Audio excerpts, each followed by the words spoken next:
Transportation is a very specific to your wedding topic, but I think it's very important, especially for your bridal party, if you have a separate venue, if you have a hotel, a church, or a temple, and then a venue separate from all that.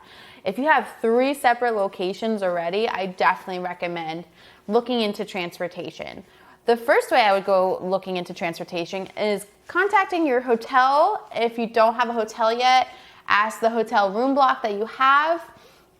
Ask them if you are able to use, maybe they have in-house transportation, meaning they have a hotel shuttle.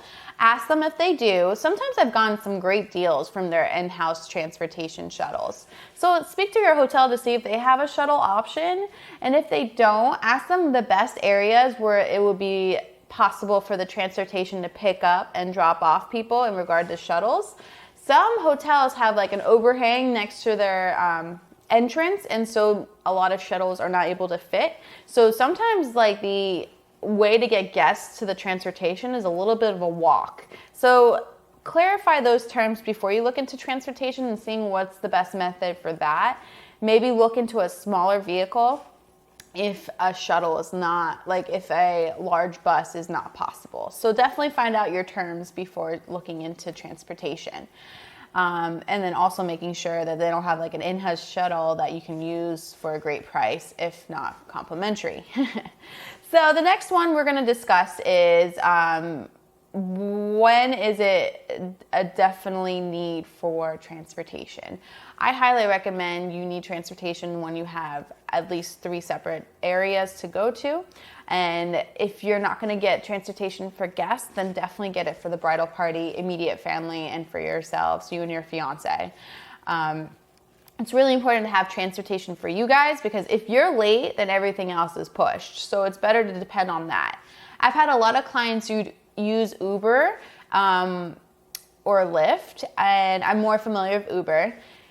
And Uber is great because they have a whole system called Uber Events. I've included a link in our course for it, and you can definitely get a transportation cord and share it with your family or guests if you'd like to pay for their rides Uber-wise. If you prefer not to pay for their rides because you don't know how much it would be total, that's totally understandable. But if you do go that route, just know that Uber sometimes is not the most dependable based on the area you're in.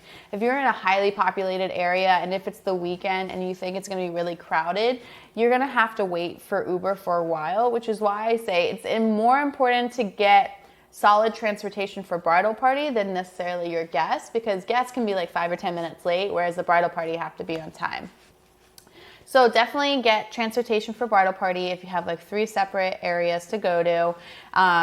I've listed who would probably need transportation. It's usually the bridal party, bride or groom, and then guests. So 3 separate times of the day that will need transportation.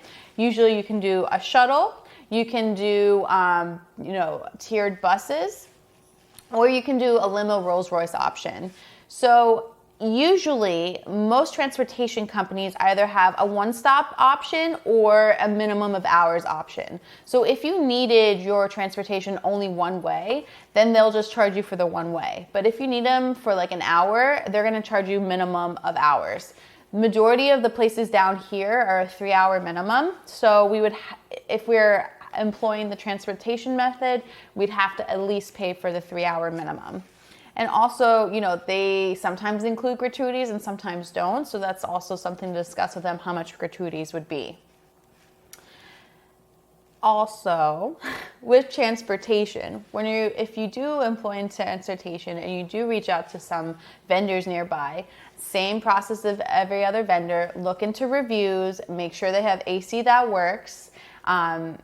Make sure when you're planning out timing, if you're going to have transportation of shuttles and they're going to make a few loop arounds, for example, if you have, let's just say 150 guests and they're all out of town guests and you are using 2 50-person buses, then you would have the timing of the 2 buses to arrive, at least let's say your ceremony start time's 4, I would have the buses, and the place is 10 minutes away. I'd have the buses arrive around like 3:20, 3:30. Give a 15-minute grace period before they leave, and then drop off the guests. Don't forget, retell the transportation time, the invitation start time, not the actual start time. So if for some reason you have stragglers, you can always have the bus go back because they're working on a minimum of hours, unless you're doing the one stop, and going to pick up any of the straggler guests. So I definitely recommend having the bus go back to the hotels if there's multiple hotels for any last minute straggler guests who didn't catch the bus on time.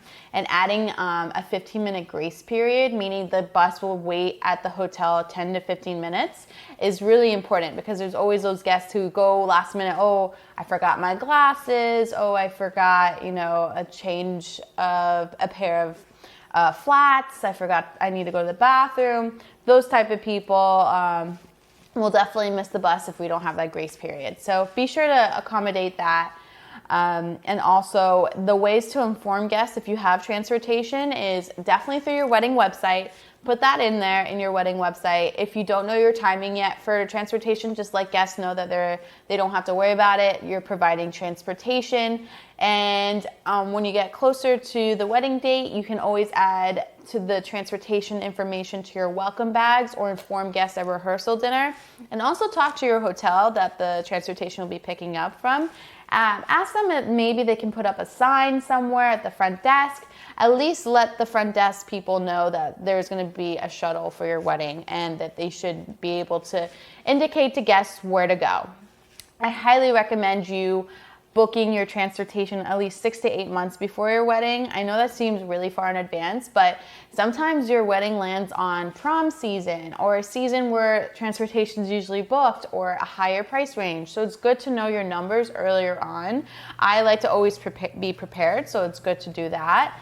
Also, as a planner, I always add an extra team member if I find out there's transportation, because I always want someone on the bus.